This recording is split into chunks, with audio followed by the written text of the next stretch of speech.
Bismillahirrahmanirrahim. Assalamualaikum warahmatullahi wabarakatuh.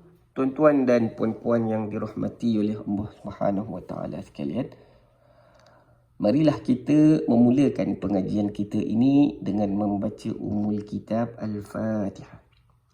A'udzu billahi minasy syaithanir rajim.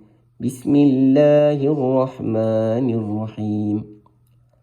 Alhamdulillahi Rabbil Alamin Ar-Rahmanir Rahim Maliki Yawmiddin Iyyaka na'budu wa iyyaka nasta'in Ihdinas siratal mustaqim Siratal ladzina an'amta 'alaihim Ghairil maghdubi 'alaihim waladdallin. Amin. Bismillahirrahmanirrahim. Alhamdulillah wassalatu wassalamu ala Rasulillah wa ala alihi wa ashabihi wa walah. Amma ba'd. Alhamdulillah tuan-tuan dan puan-puan, syukur kita kepada Allah Subhanahu wa taala yang telah mengurniakan kita kesihatan, kelapangan masa, dan syukur kepada Allah Subhanahu wa taala yang telah mengurniakan kita hidayah. Maka dengan itu kita telah menggunakan kesihatan, kelapangan yang ada untuk diisikan dengan pengajian ini yang mudah-mudahan kita harapkan ianya dikira sebagai amal soleh di sisi Allah, insya-Allah. Hari ini kita sambung pengajian kita pada surah Yusuf ayat 46 bahagian kedua. Mari kita bacakan ayat ini. Allah Subhanahu wa taala berfirman, A'udzu billahi minasy syaithanir rajim. Bismillahirrahmanirrahim. Wa sab'i sunbulatin khudrin wa ukhra yabisatin la'alli arji'u ilan nasi la'allahum ya'lamun. Terjemahannya, dan 7 tangkai gandum yang hijau dan 7 lainnya yang kering, agar aku kembali kepada orang-orang itu agar mereka mengetahuinya. Baik, sedikit penjelasan. Ini kata-kata kawan Nabi Yusuf. Dulu dia duduk sepenjara dengan Nabi Yusuf, tapi dia telah terselamat. Dia sebenarnya dituduh dia tak bersalah pun, maka dia keluar daripada penjara. Waktu nak keluar dari penjara tu, Nabi Yusuf dah pesan kepada dia supaya cerita tentang Nabi Yusuf. Tapi dia lupa. Baik, dia lupa, lalu duduklah Nabi Yusuf dalam penjara itu bertahun-tahun, sehingga sampai waktu Allah nak keluarkan Nabi Yusuf dari penjara, maka Allah datangkan sebab. Allah bila berkehendak sesuatu, Allah akan datangkan sebab. Contoh, Allah nak seseorang itu pandai, Allah takdirkan dia jadi doktor, maka didatangkan sebab-sebab untuk dia jadi doktor tu. Contohnya rajin berusaha, rajin belajar, apa semua. Itu semua sebab-sebab tu. Sebab tu pun sebenarnya datang dari Allah Subhanahu wa taala. Kita punya fungsi adalah untuk mengakui bahawa nikmat yang baik itu datang dari Allah. Kalau yang buruk itu dari kelemahan diri manusia itu sendiri. Dalam kisah ini, ketika kawan dia lupa, disebutkan syaitan buatkan dia lupa. Syaitan buatkan dia lupa, maka dia pun lupa. Lalu dia ingat kembali. Ingat kembali itu sudah pasti Allah yang mengingatkannya. Maka dia pun cakaplah kepada raja, aku kenal satu orang yang boleh tafsir mimpi, iaitu Nabi Yusuf. Maka dia dibenarkan bertemu dengan Nabi Yusuf. Lalu dia pun cakap direct saja, tafsirkan mimpi sekian-sekian, 7 tangkai gandum yang hijau, 7 lainnya kering. Bagi tahu aku tafsirannya supaya aku boleh kembali kepada orang-orang itu. Aku cerita pasal tafsirannya dan mereka pun tahu dan boleh melakukan tindakan yang seterusnya. Baik, Nabi Yusuf pun memberikan tafsirannya. Setelah diberikan tafsir, raja pun rasa terpesona, dan dia mengangkat Nabi Yusuf menjadi orang besar. Diberi pilihan kepada dia untuk jadi menteri apa. Maka Nabi Yusuf minta supaya jadi menteri kewangan. Maka jadilah dia menteri kewangan. Baik, begitulah sebahagian kisah Nabi Yusuf alaihi salam. Kalau banding dengan Nabi Musa, Nabi Musa membesar dalam penjara, dalam istana. Kemudian jadi pelarian kerana dia tersilap terbunuh orang. Dia terbunuh orang, maka dia pun lari dari istana, keluar dari Mesir. Kalau Nabi Yusuf daripada dibuang, diperigi, kemudian jadi orang suruhan, kemudian masuk penjara, akhirnya keluar jadi menteri. Itu semua adalah kisah perjalanan yang diatur oleh Allah Subhanahu Wa Taala. Adapun yang dari kita ini adalah usaha dan respon. Ketika kita ditimpa kesusahan, kita kena fikirkan apakah usaha dan respon yang sepatutnya. Kita kena pastikan usaha dan respon kita itu bertepatan dengan apa yang Allah suruh. Kalau bertepatan dengan apa yang Allah suruh, maka respon dan usaha kita itu akan mendatangkan ganjaran pahala di sisi Allah Subhanahu Wa Taala. Dan Nabi Yusuf ini adalah orang yang sangat luar biasa, orang yang sangat hebat. Dulu dia berdoa kepada Allah ketika nak lari daripada godaan isteri tuannya. Dia minta supaya dia masuk ke dalam penjara. Dia sendiri yang minta supaya masuk ke dalam penjara. Maka dikabulkan doa tersebut, masuklah dia ke dalam penjara. Kemudian dia nak keluar dari penjara tersebut. Cuma disebutkan dalam tafsir, Nabi Yusuf ada tersilap sikit. Dia bagi tahu kepada kawan dia ni. Dia lupa nak bagi tahu kepada Tuhan. Maka kekallah dia dalam penjara. Tapi akhir sekali keluar juga daripada penjara dan menjadi orang yang besar, orang yang hebat. Nanti bila jadi orang yang hebat, dia kena pastikan usaha yang dia lakukan ketika jadi orang hebat itu bertepatan dengan perintah Allah Subhanahu Wa Taala. Ada orang dia dijadikan orang yang hebat seperti Fir'aun, tapi dia tidak gunakan kehebatan itu untuk bawa manusia kepada Allah. Maka sia-sia kehebatan yang Allah berikan. Mudah-mudahan kita tak jadi seperti Fir'aun. Mudah-mudahan kita jadi seperti Nabi Yusuf yang diberi kelebihan, tapi menggunakan kelebihan itu untuk bawa manusia kepada Allah Subhanahu Wa Taala. Baik, nanti Nabi Yusuf bila jadi menteri, dia ada kuasa untuk penjarakan adik-beradik dia yang dulu campak dia dalam perigi, tapi dia tak pilih itu. Dia tak pilih memberi hukuman, tapi dia pilih untuk memberi kemaafan. Dan memberi kemaafan itu adalah sangat-sangat dituntut oleh Allah Subhanahu Wa Taala. Ada ganjaran pahala dan ada ketenangan hasil daripada memberi maaf kepada orang lain. Antara pengajaran kisah Nabi Yusuf ini ialah jadilah seperti Nabi Yusuf yang memaafkan adik-beradik dia. Kalau ada masalah dengan adik-beradik, jadilah seperti Nabi Yusuf. Kalau ada masalah dengan adik-beradik, bacalah kisah Nabi Yusuf ni, contohilah Nabi Yusuf alaihissalam. Baik, mudah-mudahan kita dapat mengambil pengajarannya. Mari kita bincangkan word by word perkataan yang ada di sini. Yang pertama, wasabi'i. Ada dua patah perkataan. Perkataan yang pertama ialah wa. Yang kedua, sab'i. Baik, mari kita lihat terjemahan. Yang pertama, wa terjemahannya dan. Kemudian sab'i terjemahannya 7. Baik, mari tengok jenis perkataan yang ada di sini.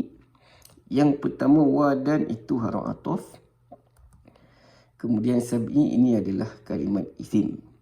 Tanda isim kat situ ialah hujungnya berbaris bawah. Baik, kemudian sumbulatin khudrin. Ada dua patah perkataan di sini. Perkataan ini berasingan tapi dia berpasangan. Baik, kita tengok dahulu terjemahannya.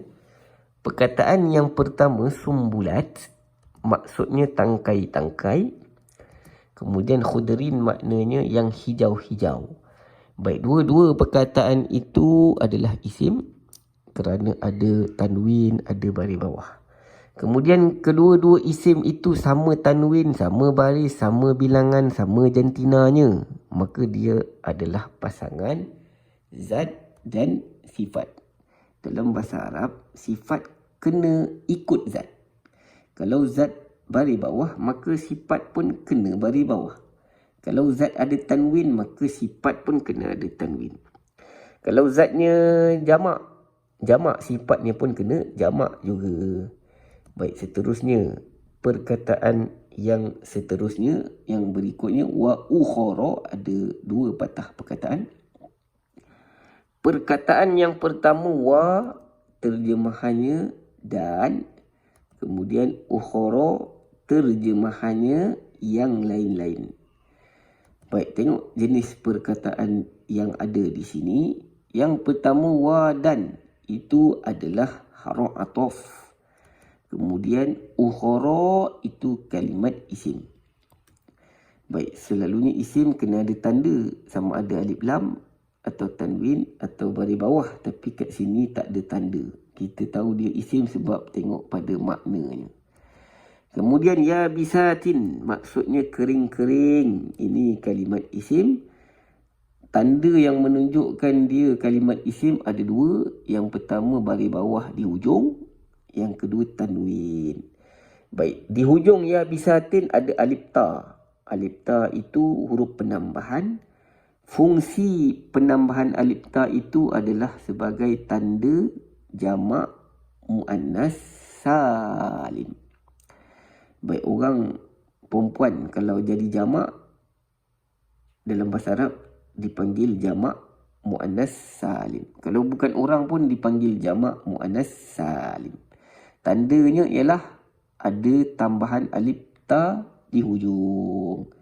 Contohnya muslimat, mukminat, hadirat. Baik, perkataan yang berikutnya la'alli, ada dua patah perkataan di sini. Yang pertama la'alla, yang kedua ya. La'alla tu asalnya baris atas. Bila campur dengan ya, maka tak boleh baca la'allai, kena tukar jadi la'alli. Baik, tengok terjemahan. Yang pertama la'alla, maksudnya agar. Kemudian ya, maksudnya ialah aku. Baik, tengok jenis perkataan yang ada di sini. Yang pertama la'alli itu haruf rojak.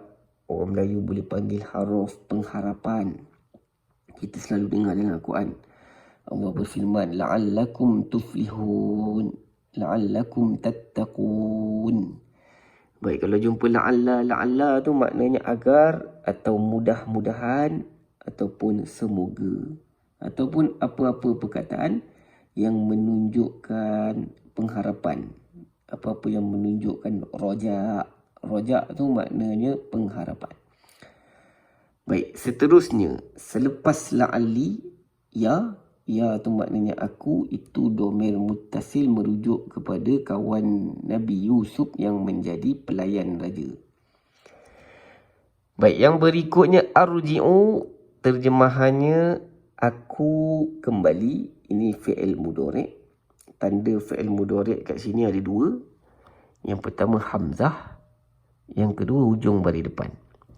Baik, dalam fi'il mudhari' tu ada ganti nama diri aku. Tanda ganti nama diri aku tu ialah huruf hamzah.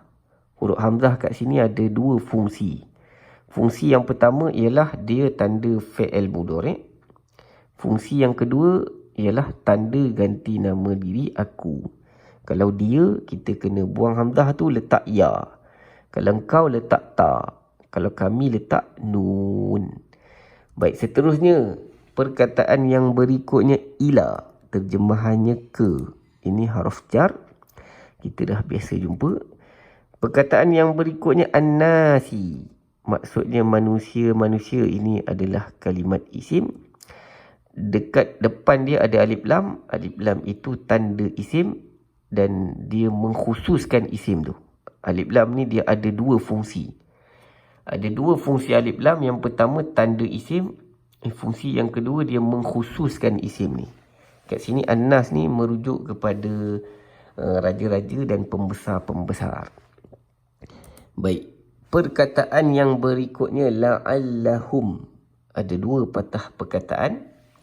Yang pertama la'alla, yang kedua hum. Tadi kita jumpa la'alli. Asalnya la'alla. Asalnya la'alla. La'alla terjemahannya agar. Kemudian hum terjemahannya mereka. Mari kita lihat jenis perkataan ini Yang pertama la'alla itu haruf jar. Orang Melayu panggil haruf pengharapan.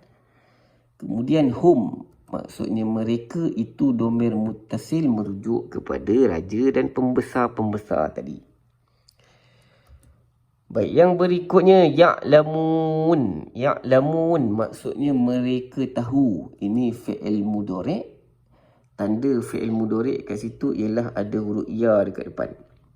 Baik, dalam fi'il mudhari' itu ada ganti nama diri mereka.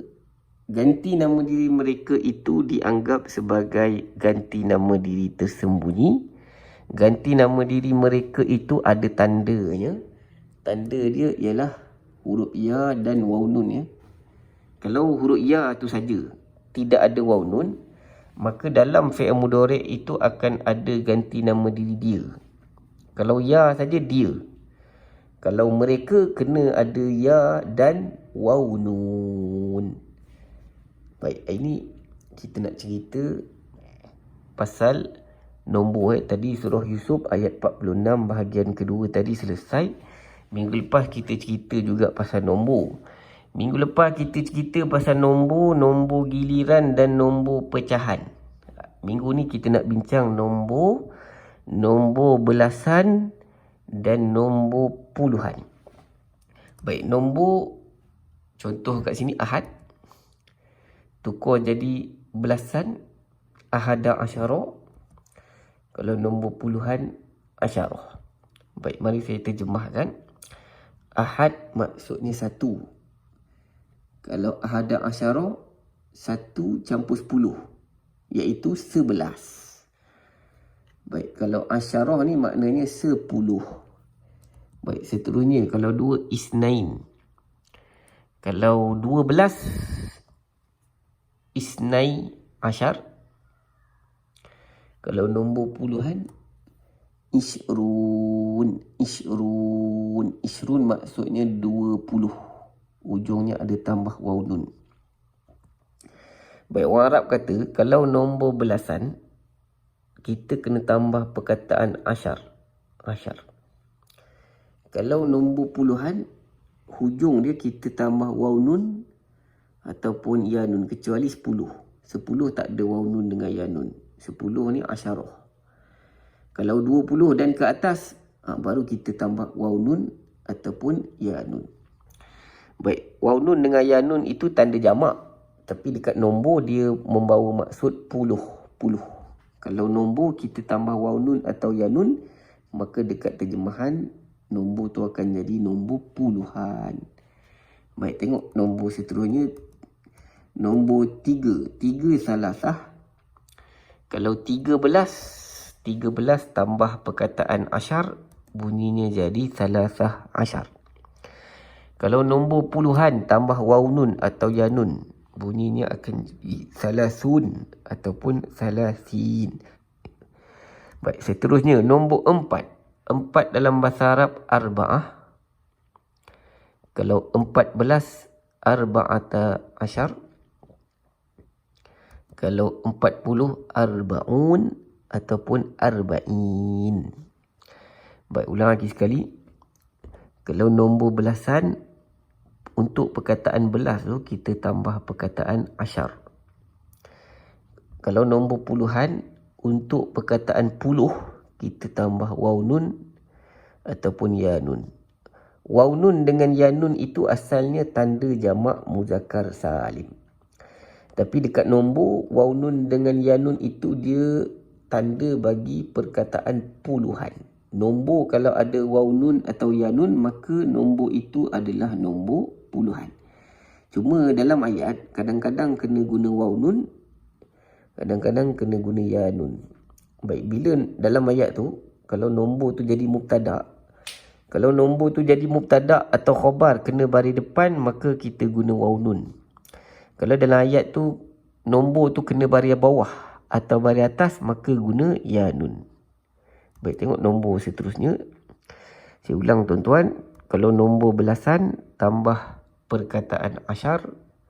Kalau nombor puluhan tambah waw nun ataupun ya nun. Baik, waw nun ini kita tambah sekiranya nombor tu dalam ayat kena baris depan. Kalau dalam ayat dia kena baris atas, kita letak ya nun. Kalau kena baris bawah, letak ya nun. Kalau waw nun ini untuk baris depan. Dalam bahasa Arab, nombor ni isim. Isim ni baris hujungnya boleh bertukar. Ada masa dia kena baris depan, ada masa kena baris atas, ada masa kena baris bawah. Kalau dia kena baris depan, kita pilih waw nun. Kalau kena baris bawah, pilih ya nun. Baik, tengok contoh nombor yang seterusnya. Yang seterusnya khamsah. Maksudnya 5. Kalau 15, khamsata asyara. Khamsata asyara. Baik, yang ni asyara ni hujung dia baris atas je. Hujung dia baris atas, tak boleh tukar baris. Kalau nombor puluhan tadi, kita boleh tukar hujung dia una ataupun ina. Kalau una bunyinya khamsun. Kalau ina bunyinya khamsin. Baik. Seterusnya, nombor 6 dalam bahasa Arab sittah. Kalau 16, sittata asyar. Kalau baca sampai hujung, sittata asyara. Kalau 60, sittuna ataupun sittina. Baik, kalau tambah waw nun, sittuna. Kalau tambah ya nun, bunyinya jadi sittina. Baik, saya ulang lagi sekali. Kalau nombor belas tadi, asyara. Asyara hujungnya mesti baris atas. Kalau nombor puluhan ni, hujungnya sama ada waw nun ataupun ya nun. Nanti masuk dalam ayat, kalau nombor ni jadi mubtada atau khobar, kena baris depan. Kalau dia jadi maf'ul, kena baris atas, kena letak ya nun. Kalau dia selepas huruf jar, kena baris bawah, maka pilih ya nun. Baik, tapi yang nombor 11 tadi, asyara tadi memang kena kekal baris atas. Baik, seterusnya. Nombor berikutnya 7, sab'ah. Kalau 17, sab'ata asyara. Kalau baca berhenti-berhenti, sab'ah asyar. Sab'ah asyar. Kalau 70, sab'una ataupun sab'ina. Saya ulang tuan-tuan, nombor puluhan ni, kalau masuk dalam ayat, kalau dia berada selepas huruf jar, dia kena baris bawah, maka letak ya nun. Kalau dia jadi maf'ul, contohnya saya melihat 70 kambing. 70 tu maf'ul, kena baris atas, maka letak ya nun. Tapi kalau dia fa'il atau mubtada atau khobar, kena baris depan, maka kita letak waw nun. Baik, nombor seterusnya 8, samaniyah. Kalau 18, samaniyata asyar. Kalau 80, samanuna ataupun samanina.